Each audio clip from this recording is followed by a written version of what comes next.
Hello, everybody, and welcome back to episode 5 of There's Hope. I think this name is going to change because I'm getting kind of pushed out of this name. So I started this podcast with the motivation that my son's middle name is Hope. His name is Koku Hope Sambli.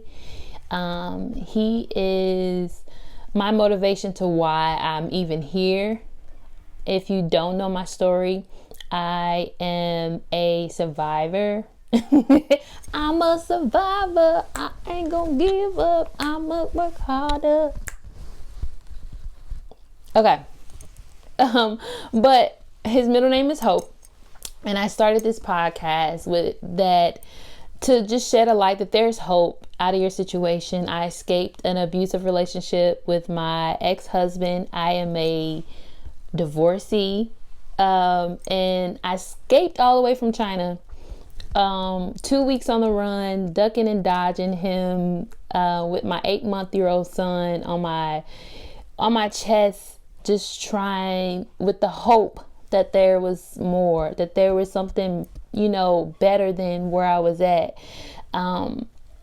So I was like, in sharing my story and writing my book, I felt that this was the first platform that I will be able to share with you guys, because I knew that when I got out, I was like, okay, this is like something that really happens. Like, I'm not the only one. There's so many men and women, because it's not just women that get abused, men get abused, and it's not just physical abuse. There's emotional, mental, verbal abuse. Like, there's so many levels to this, and I just was in the hopes that I would get to connect with people and allow my testimony to be the breakthrough for somebody else. So in that, I started There's Hope. But right now, that hope that started my motivation for fighting for a better life is 5 years old.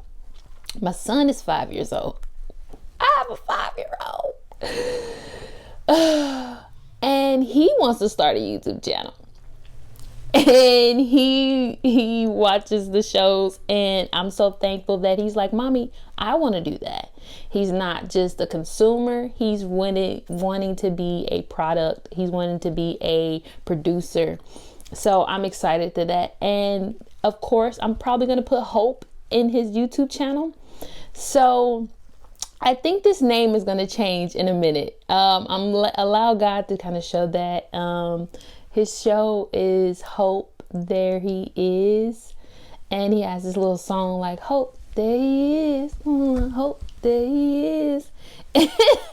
This is what me and him have went back. My son, I can really bounce stuff off of it. He even told me today when I told him I was going to record, he was like, you got more YouTube channels than me? This is what he said. You got more YouTube channels than me?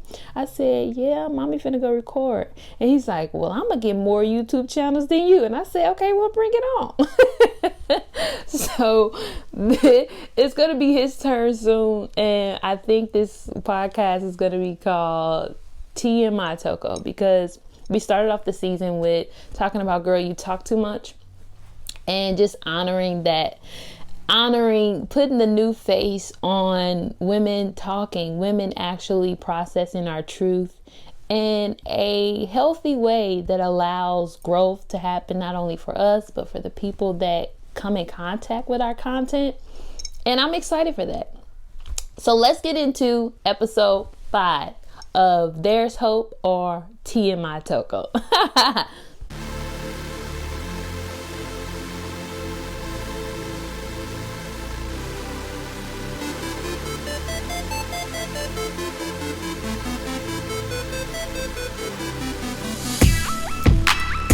Okay, so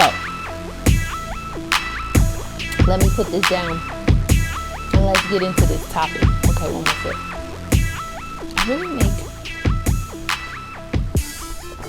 So I started back drinking coffee.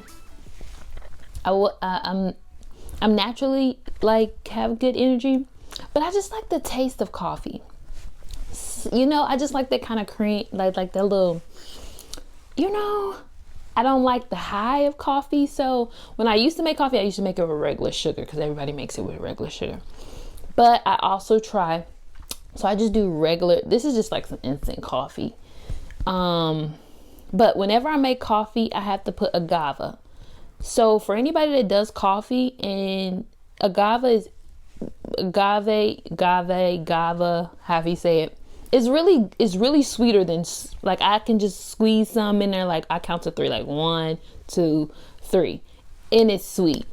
Most people don't like natural sugars, natural sweeteners, because it kind of like stevia or whatever. It kind of has like a bitter taste to it, and I gotta knock it out with a lot of cream or something. I use almond milk. I don't drink regular milk, but and agave, and I'm good. Like, that's really good. So if you're a coffee drinker, try agave next time you make your coffee and not sugar. Honey is good too, but honey kind of, I don't like the thickness. With agave, it kind of smooths it out.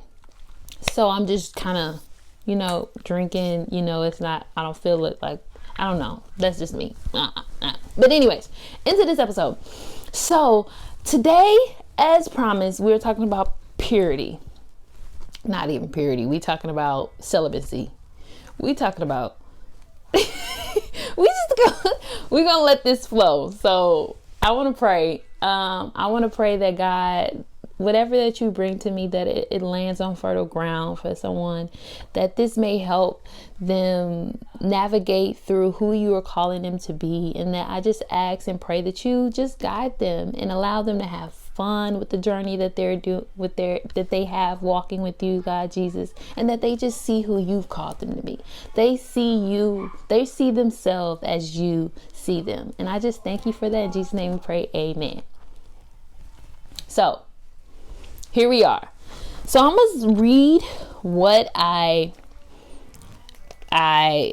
felt that, like, so right before this, I was going to talk about something totally different, because I kind of got inspired by my own story.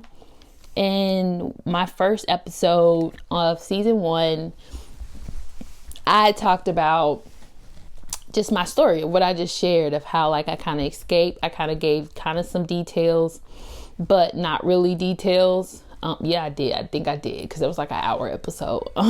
But go back and listen to that. And I encourage you. I'll put it in the description, and just gonna go back and listen to that, like, because I know one day I'm gonna be this is my story, this is my journey, this is my testimony, this is my walking billboard for God's glory.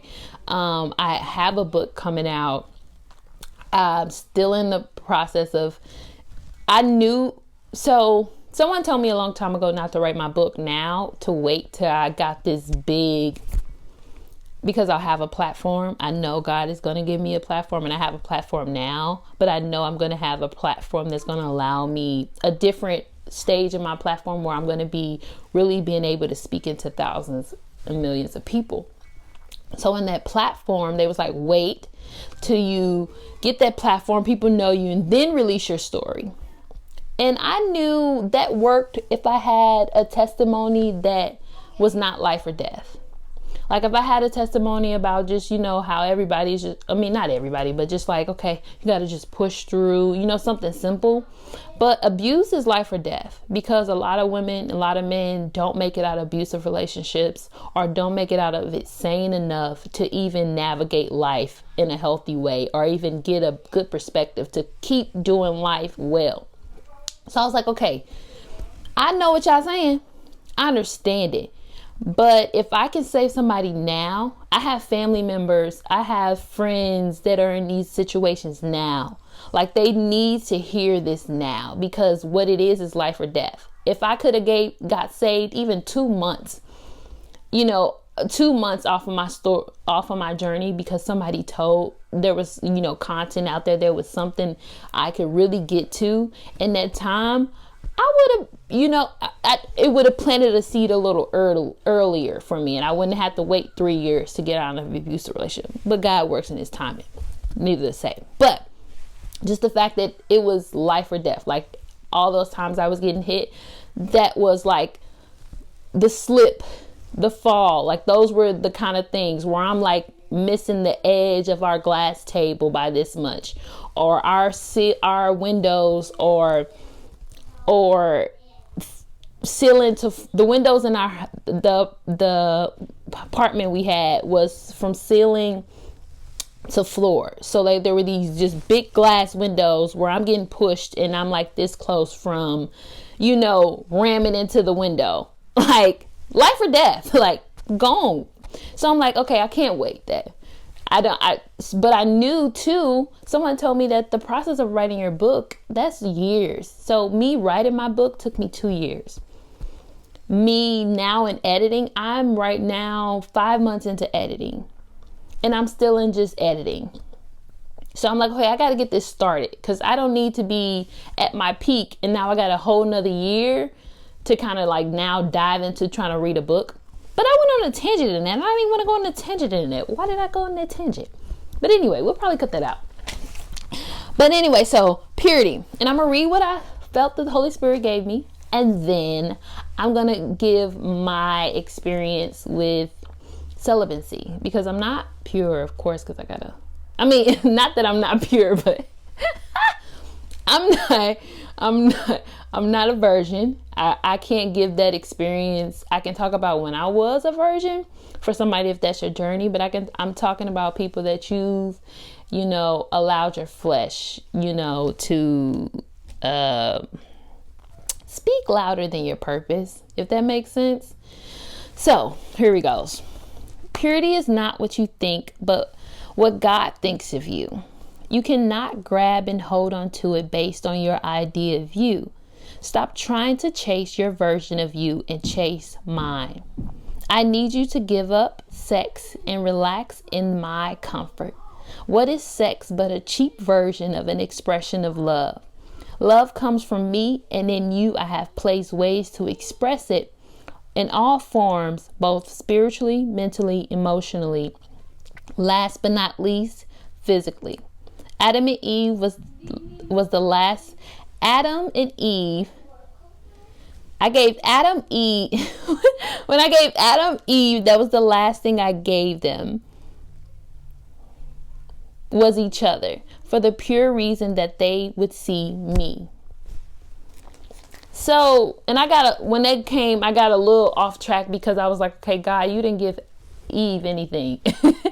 Adam got all the stuff. But that's another topic for another day. But I got off track because I had to go back in the Bible. I'm like, dang, did you give Eve? Like, did you say anything or do anything to Eve? But anyways, I'll dive into that because I got some revelations for that. But later. But the thing is, that was so profound just there. I wouldn't even really, if you really grasp that in your spirit, like purity, celibacy, when we try to be celibate. So celibacy fell on me more as I got in my walk with God. So now I'm celibate, of course, because who? I'm just like, who but Jesus? But anyways, most people think of celibacy as just because most of the reasons you do celibacy is because there's, you just try either spiritually or, you just not, feeling the men or the women that are around you. You've assessed yourself enough. Maybe you dealing with,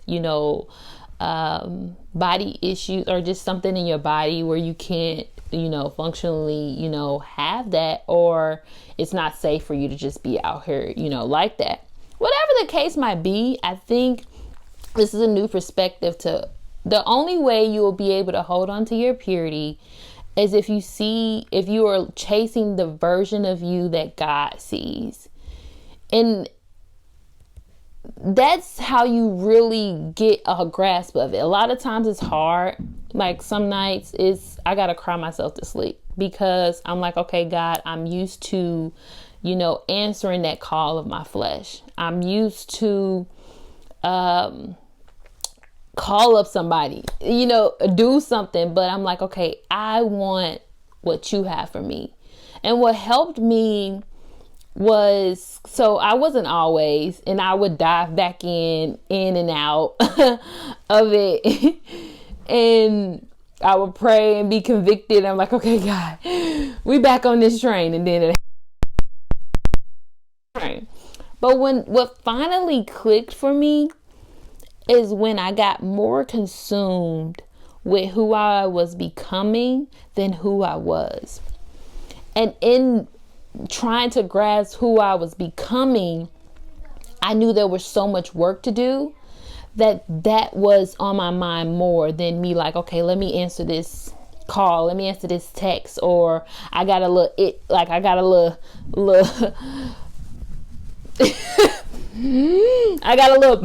right now, so let me, answer my flesh, whatever the case might be. Or even if you're not with somebody. So me, I'm going to talk about this.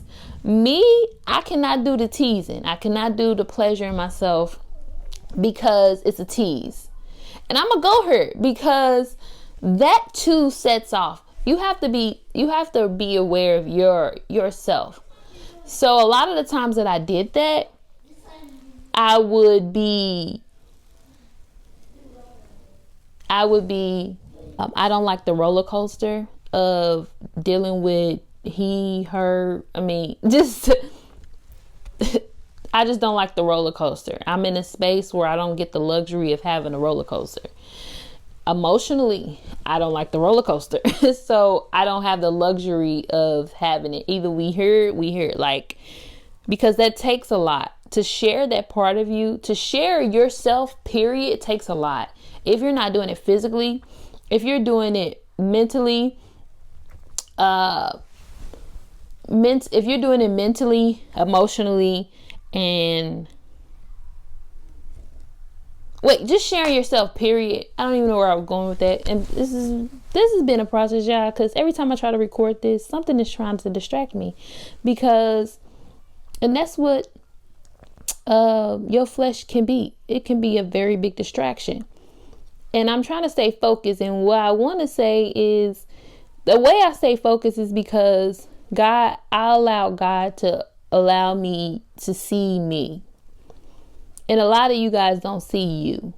You don't see how God sees you. You don't see that you're wonderfully and beautifully made. You don't see that. It's not some people just don't want to see it. And that's fine. Like, if you in the stage was like, I want to do what I want to do, I'm going to be how I'm going to be. I ain't trying to be all hokey pokey, all extra spiritual on this, but what led me to want to, God allowed me to assess myself. I was able to say, honestly, when I engage in sexual activities, it's emotional for me. When I was younger, I was so busy with life, it wasn't that much emotions for me. I didn't dwell in my emotions that much because I had so much going on. So for some women and for some men, you're able to dabble in that like that because you're not facing, all aspects of yourself. Right now I'm facing all aspects of myself, mentally, emotionally, physically, spiritually. And in that, I don't get the luxury. When you really are looking at yourself, you don't get the luxury of being a cheap version of yourself. And a lot of the times when I was sharing myself, sharing my emotions, my mental space, my physical space, my spiritual space, it was in a cheap version of me. Now, all of those areas of my life are on a budget. My mental, my spiritual, my emotional, my physical are on the budget. I can't afford the roller coaster. I can't afford the ups and downs. I can't afford the flips, flops, and just anybody being able to be in these spaces with me. And that's what I hope one day it'll be for you. And why, and how you can this is how you get to stay in your celibacy. For a lot of people that you tried it, you go back and forth. And I was there. Not until I was like, even in pleasuring myself, because this is what I'm going to talk about. I'm going to go here. Because even in pleasuring myself, that still sent me on a roller coaster. Because I'm like, nope, I want the real thing. Like, I can't do the flip flop. Like, I can't. God, look. I know you gave me the parts. We know the test the part. But and assessing all of me. Most of us are not assessing the whole version of you, like all of you. You're just honoring one version of yourself. And sometimes when you just honor one thing, you can do damage to another area. So if I'm just honoring my flesh, I can do damage to my emotional and mental space, because in my flesh, all those other versions of me show up. So when I'm honoring my flesh, I still have a mental, emotional, and spiritual space that comes right into that, comes with me. So if I don't assess it, yes, okay, I'm gonna have to deny my flesh. But if I I'd rather deny my flesh than me mentally and emotionally and spiritually be on a roller coaster. Like, because for me, those things, and that's just me. For me, my mental, my emotional, and my spiritual can send me way off track. And my physical. Because all of them. Like, sometimes you have to deny stuff so that you as a whole can operate in purpose. And a lot of times when we honor just one area of ourselves, we don't get to operate in purpose. If I'm just honoring my mental and I'm just like, okay, I got to be mentally sane, but so that means I just got to sit here and meditate. If I meditate my whole life, but don't work on my physical, don't dive into my emotional, some gonna give. So you have to be willing to make decisions based on you as a whole and stop operating out of a cheap version of yourself, a lesser version of yourself, because you are your mental, your emotional, your physical, your spiritual. You are all of these things. This is you. This is how you come into the world, period. So that's how, if you're not staying on your spiritual, if you're not, it's fun. Yep. It can be fun for that minute, for that for that time being. But how you get to stay on it is first assessing yourself, knowing that you are knowing how you are. If you can operate in those spaces, sexually, and it not affect you in any other area of your life, then by all means, do you, boo-boo. But if you know, once you hit that spot, it's gonna tap into something else for you, and you can act like it won't, but you only playing yourself. Women, you only playing yourself. Men, you only playing yourself. And I can just tell you, when you have sex and it is mentally, emotionally, and spiritually, baby, you ain't having an orgasm. You ain't really been in love. You ain't really felt like, and that's what it is. And if you want to keep getting these cheap versions of really scratching the edge, then keep doing it. I cannot. That's just me. That's where I'm at. But I hope that one day you get to a space that you operate out of your fullness and you want the full version and stop accepting these cheap copies of the love you can really have. Like, I stopped settling. I don't want just no, I'm okay. I'm fine. I don't want no tease. I can't even tease myself, because what this gonna do? That does nothing for me. And I guess it's because I operate out of my natural high. So I'm not constantly trying to put something over what I naturally operate. And that's why I stay away a lot from drugs and alcohol, because I'm like, God, I know these things are here. It's true. But what if I can tap into that myself? That's always been my curiosity. Like, do I need something else to tap into that? No. You created me. I didn't come with a bag of weed on the side, an alcohol tattoo. Like, I didn't come with that stuff when you created me. I came from the womb naked. So how can I tap into this? And some people are so scared to really operate. I think it's like 10% that we use of our brain. Like, you haven't even tapped into what you could probably naturally do. So naturally, okay, I know that that's a part of me. But I also know I don't do nothing half in. Like, nope, I'm cool.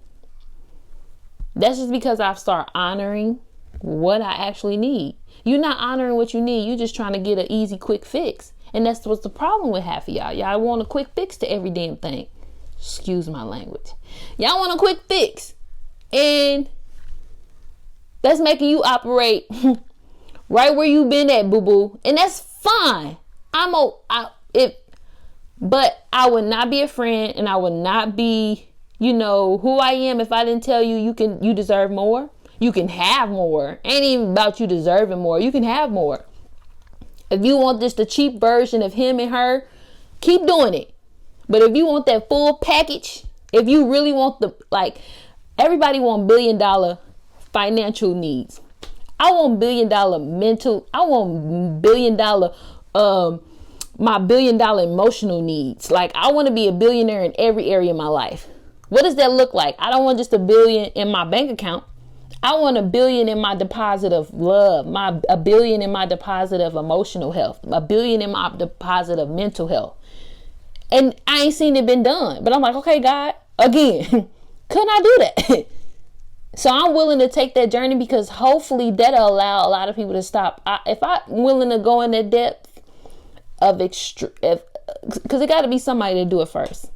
Like, nobody's willing. I'm like, dang, God, I think like you've put something in me that's really striving to have this stuff, like, in a good way. Like, I want to be able to thrive in life without having to go drink something or having to go smoke something and kind of deal with this. Like, can I have happiness and then not be connected to something outside of me? Can I have pure joy? Can I have pure wealth in every area of my life and then not be connected so much or tied to or dependent on something that is outside of me? Can I become that with inside? And then everything that is outside of me is just an extension of what I have inside. Like, I don't want just billions, and mentally, emotionally, and spiritually, I'm a wreck.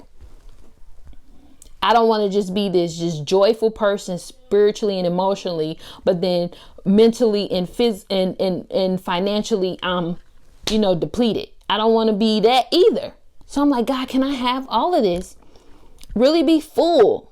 Like, really, my cup runneth over. Like, y'all saying y'all cup runneth over, and it's in one area of your life. Like, I'm like, God, I'm asking, can we do this in every area? Can we do this in every area? Like, that's what I'm wanting. And that's just been my personal journey, because I'm like, dang, like, huh? Like, we were created by God, and you kind of tell me that I only can be fruitful in one area of my life? Huh? I'm like, okay, God, if that's the case, then I'm on the wrong planet. I'm in the wrong universe. Because I'm wanting more. I want to be straight. My cup running, like, this is me. And I'm running over. If I'm running over on one area, okay, you got running over here. I'm trying to be the whole thing just. And what you get to see is in every area of my life, I'm running over. Like, we thinking too small. Imagine big. Look the book right here. Come on, Terry Savelle Floyd. I have all her books. I about got all her books. But this is my next read, because imagine big. I'm tired of y'all thinking small, and that's what's wrong with your sex life. You imagine it small, and because it ain't coming when you want it to come, put some boundaries in place. The only thing he did give, nope, he didn't say nothing to, but yeah, we just gotta do better. I want more. And if that means I gotta wait for it, some of y'all ain't willing to be patient. Like, you keep calling up him and her that don't want nothing, ain't doing nothing, don't want more. Like, I ain't saying everybody, like, I'm just saying, like, come on, get you in line. Because I had to stand in here. I'm like, okay, I want this. And I'm expecting it to be outside of myself. So I got to work on myself if I want this. Because, baby, the husband God got for me, he gonna have to come with it. Because I ain't accepting no foolery. And I'm sure he ain't gonna accept no foolery from me. Because, what? I'm tired of accepting a cheap version of myself, of not looking at myself as full as God sees me. I'm tired of accepting stuff in my life that's like, God, that ain't who I called you. That ain't how I see you, daughter. I see you more. I got more for you, daughter. And I be thinking that's what God be telling me. I need you to think like that. Like, think about God sitting there and be like, nah, not to chastise you or punish you, just to like, I got what you need. I got what you want. Got what you need. Got what you need. Can I get a little, whatever that song go. But yeah. So imagine big. Stop accepting a cheap version of yourself. And in that, you won't allow a cheap version to come up in your space, in your mental, in your emotional, in your physical. This is, I mean to fuck you off, but this is how you stay in your celibacy. If you've been wondering how, stop accepting a cheap version of yourself. You can't stay off your flesh because you still think you can dibble and dabble like that. You still think you're not worthy. And that's what it comes to. You don't see yourself. If you saw yourself and how God saw you, you wouldn't be operating like that. You'll be cool with me, like, oh no, I'm cool. God got more for me. And you don't think God got more for you because of how you are. You got your icks and nicks and crannies, but you don't think you can still have more. You messy, but you don't think God can give you somebody that ain't messy and that's, got his stuff together. Just because you in that space. But you growing. So why would you accept that, Lord? Why would you operate? Why would you allow somebody in your space of not operate? Accept stuff in who you becoming. Allow stuff in your life with who you're becoming, not where you at, because you eventually going to get there. But if you in an environment that won't accentuate who you becoming, you're going to be stuck. You're going to be, I don't know, not where you need to be. And it's not going to be good. But I want the best for you. I want the best for you, baby. So I need you to, if he ain't where you trying to go, I don't care if you're not there. If he ain't where you trying to go, put him on your vision board. Y'all want to know who I got on my vision board. You don't even want to know. You probably done seen it half the times that you don't know who I got on my vision board. Because in that, even if that ain't my husband, how I get to operate now, it ain't going to be because that's where I'm going. So everybody that come into my place, come into my vicinity that ain't that, or ain't going to make me operate how I've been operating because I'm thinking that's my husband,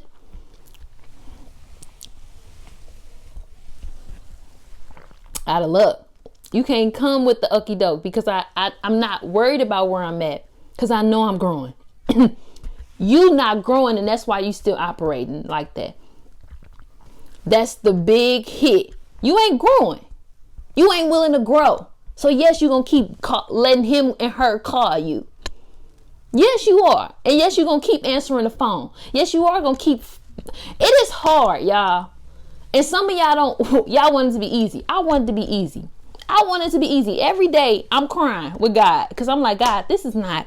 But if it was for everybody to have the man of their dreams, the woman of their dreams, the life of their dreams, everybody would have it. Everybody don't have it because everybody ain't willing to put in their work.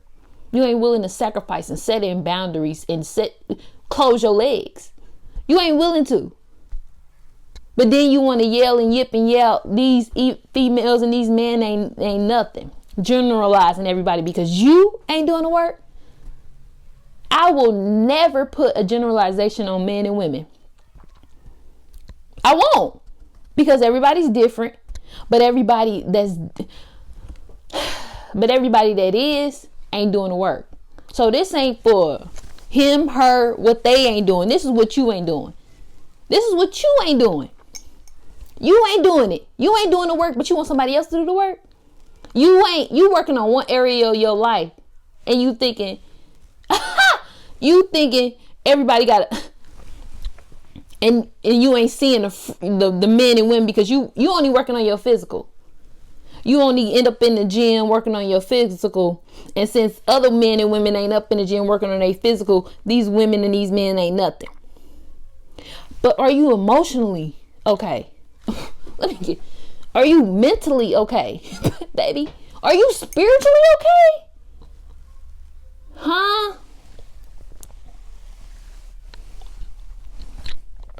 Are you working on those areas? So before you do say anything about a man or a woman, are you working on every area of your life? Yes, you got some money. Yes, you got some followers. Yes, you have a platform. But are you tapping into every area of your life? Are you healing? Are you seeing yourself the way God sees you? And I'm telling you, I want to give you a fair warning. It is hard. But I want you to remember, if it was hard, everybody would do it. If it was easy, everybody would be whole. We wouldn't be living in this world. We'll be peaches and cream. It'll be the garden of Eden up in this mud. But everybody ain't willing to do that work. But I pray that you willing to tap into that. And I want to tell you, it's going to be hard. They going to call. They going to want you. They going to call you. But I need you to sit and ask God who is the man or woman that he has you connected to, who he is calling, and he's going to show you. He's going to show you. And if he don't show you right then and there, keep praying, because it's obviously he it's going to be little pieces that he's going to allow to come off for you. Because in order for you to see that, you have to, okay, let me give you this. So when God showed me the man that was going to be my husband, not if it's the actual man, but the essence of that man. The essence of that man I will be connected to, and who he had for me. I got that once I did something. I never really asked. I asked God just to keep working on me. But what happened is I kept working on me and stuff kept falling off. So it's like my prayer, say if it's, say on the levels of my eyelids, like you got my eyelids and it's, say an onion. Okay, onion, we got an onion. Let's do this. You got an onion. And on one of those layers is, each layer has is your life. Each layer is what is actually supposed to be a part of your life. And as you peel back the layers, which is your growth, accepting, healing, whatever the journey might be for you, tapping into your spiritual, mental, emotional, whatever it is, you get who you are. You get closer to your core and who God called you to be. On one of those layers was my husband, the man that God had me connected to. As I peel back the layers of healing, working on myself, not until I peeled back those layers and actually did that work, I got the vision of my husband. So when I got the vision of my husband and he gave me how that looked, he gave me a person's name. And I'll share this one day episode when I feel like God is sharing me. I'm going to share it right now. So he told me who this man's name was. He told me he would be my mentor and my husband. Now, when he showed me it, I was not in that position for that to be my man and my husband. It was like a far-fetched version. Not that because I wasn't ready, but because it just wasn't in my face. That's not who I was with. That's not where I was at. But when he showed me it, he showed me who I would be. He showed me the love. He showed me their heart. He showed me, and in that, I adapted that. Not adapted that, but I was able to grasp another layer of myself. I saw, okay, wow. I saw myself conquering the world. Like, not conquering the world, but where I was standing in the space of boldness of who God had called me to be. Like, that was me. Like, I'm like, I see that. I see me. So I wrote down that. I wrote all that down. What I felt, what I saw for him and me and all of that. And I just allowed that to happen. God then connected the dots to how that would even come to place. He told me to keep calling this man. I didn't even know this man. But he connected the dots. He allowed somebody that I knew to know him, that had his book, that I was just like, okay, God. So it was like, okay, this is what, but it wasn't about the man. It was about who now. I had another version. I had another layer to who God was calling me to be. I got to see myself in a new light. So even if that was or wasn't my husband, so sometimes God gives you stuff and it doesn't have to be exact on. But if it opens up another layer of yourself, that opened up me to operate in a whole nother level. Because I was like, woo, I knew I was going to be, great guy. But I didn't know like that I could shake off more. It allowed me to shake off a little more about who I thought I was. It was like, okay, nah, you really got me, showing up in the world. Like, I can see myself. And then that allowed me to write. I never wrote a vision for who my husband was going to be and who I wanted that man to be that would pour into me and my child. I never wrote that. I had, the little conversations and stuff like that, but it allowed me to write that. It allowed me to set the vision clear. It allowed me to set the vision clear for how I wanted the household to look like. And even if that wasn't my husband, I would have if that wouldn't have got to me, I would have never wrote that vision down. I promise you. I would have just been going with like, okay, it's just going to come, and as it come, no, he said, write the vision plain. So I wrote the vision for that. And I was like, everything that is not this has to go. And he would bring me to the scripture about, I've shared last, that you have everything that does not bear fruit must go, and everything that does, he's going to prune. So in that, I was like, okay, all right, God, all right. And where I was at, it wasn't that. So I was like, okay, God, I was in a relationship at that time, and I'm like, God, I see this, and I felt it. I felt it like my hairs, like I was in the space with that person. It was the essence of that environment that I was like, okay, I felt this. So like where I'm crying, because I'm like, God, this is like an out of body experience. And that was that. And if in that, I was like, okay, God, where I'm at is not that, but I know this is where you taking me. So I'm like, okay, where I'm at right now in this relationship, we have to let this be. I knew in my heart, I'm like, okay, even if it's the person that I was with at that time, I'm like, okay, he's not here now. And in order for us to get there, we had to allow God to do the work, and we couldn't do it together. We couldn't do it trying to fight it out. I'm like, this purely and truly has to be God. I don't know, but I just know where I was at was not it. And I was not willing to risk what I had saw and what God allowed me to see. I was not willing to risk that, because I was like, whoa. So so getting the vision for that person and holding on to that, it's going to require some discipline. It's going to require some no's. It's going to require you, going in a different way. Be okay with being in a different way. Be okay with being by yourself. Most of y'all don't even want to be by yourself. That's another tangent for another day. Seeing yourself the way God sees you. Honoring that you are beautiful. Honoring that, and not beautiful to where now you need somebody, but honoring that, okay, no, I don't want that. I don't want to be your side chick. I don't want to be just the one you cuff off money to here and there, because I'm cute and I know I can do that. I could do that.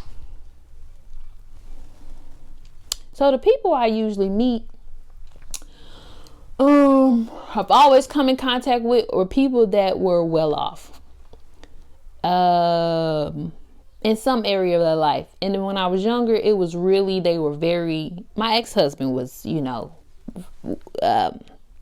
had the funds. My boyfriends before him had the funds, and this was not what I was looking for. This is just what I attracted, because they were rich financially, but I was rich in rich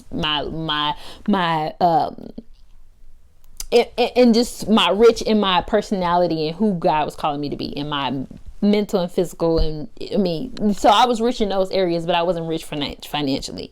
So it matched. So I was attracting what I was, to sort of say. And just rich in life, kind of stuff like that. So I could easily be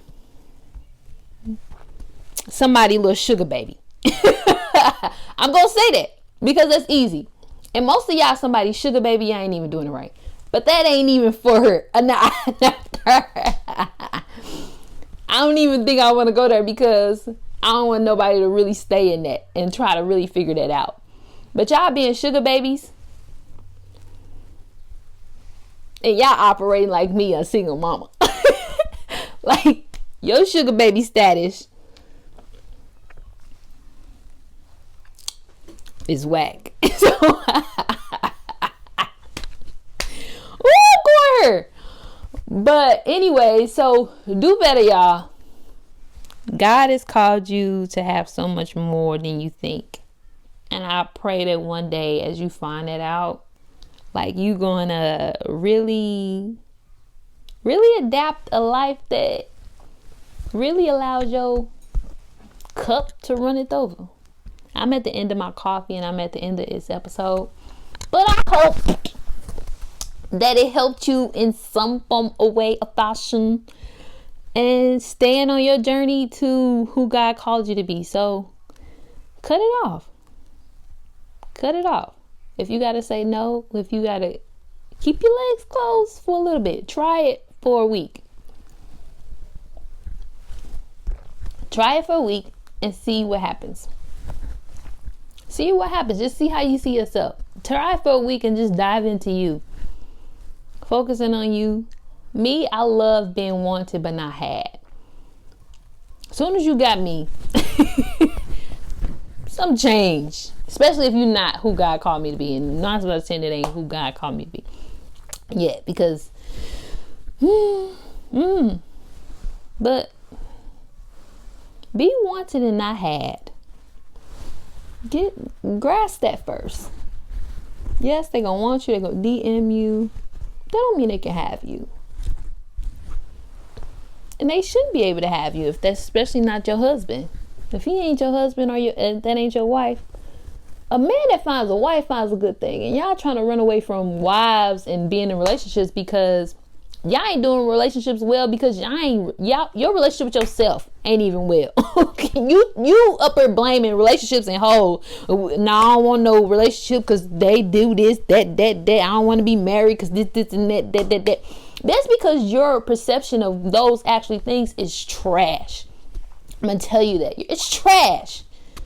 You don't want to be in a relationship because you don't even want to be in a relationship with yourself. You don't even sit quiet enough by yourself.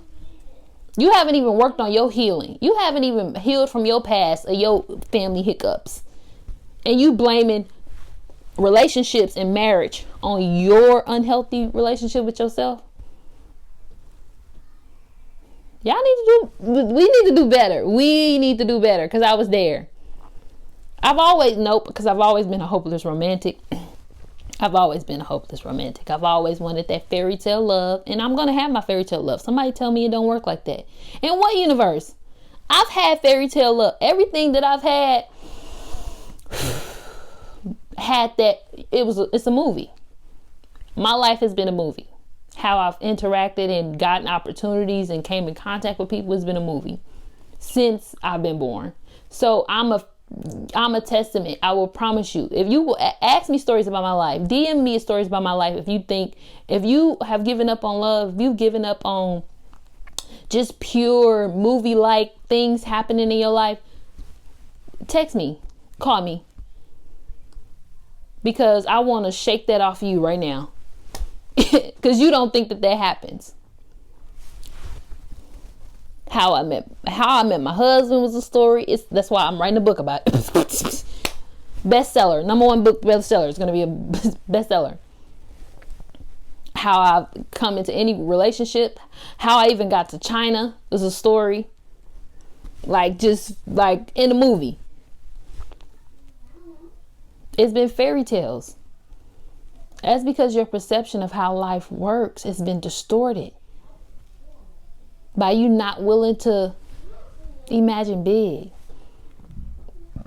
Why can't you have your fairy tale love? Somebody really told me I can't have my fairy tale love. It don't work like that. Life don't work like that. I'm sorry, but God has spoiled me. I always tell God when I get in my little bratty ways when I'm talking to God, I'm like, well, God, you did spoil me because you had me thinking life was just good. You have spoiled me to think that life is just itchy peachy cool. So if I'm a brat, about life, and yes, I want my fairy tale love, you did me like this, God, because you gave me that. Like, this is before I really tapped in and knew. This is how my life was. Just fairy tale beginnings and fairy tale endings. I'm going to have my fairy tale ending. Me and my son will live happily in loving relationships and loving opportunities. It's just going to be all love. So I hope that inspires you. I hope that moves you. I hope that allows you to shake off. I want you to go watch one of them sappy movies. I love sappy, romantic comedies, because that's really how life happens. Somebody told you that was just a movie. It's not. It happens like that, where you just, you walk and you bump into the guy and see him, and it's love at first sight. All of that stuff happens. It does. I promise you it does. That's been my life. And that is pure all glory to God, because when you in alignment, it happens like that. Things just magically happen, fall from the sky. It does. And I hope that you wait on those moments. Stop settling for these cheap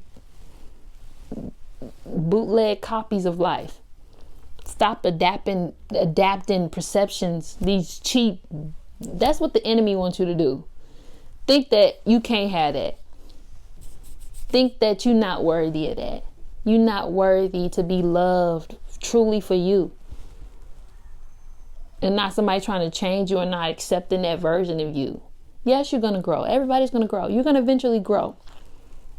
Yes, you might be truly messy right now, but eventually you might calm down a little bit, and you might not calm down. You might always be loud, and what? So you can still have that. You can still have that. You can still have somebody love you and you just be you. Somebody's going to love that about you. So stop settling for the people that don't want to really accept you for you. So stop operating in this. Yeah. And I love y'all. If you have any questions, if you need processing, you like, girl, this happened, or hey, what's up, sis? Dudes, I do not mind having a conversation. I do not mind conversations. I welcome conversations because I needed conversations. I needed somebody with a different perspective than mine to sometimes release me from mine. And God allowed that. So let me be that. Let's bounce off. Let's pull back these layers. Start imagining big, because it's there for you. God got it for you. God looking down like, this what you, I thought, not I thought, but I got so much more for you, baby. If you only knew. I know you there. I know that's, what you do, how you do it, and whatever.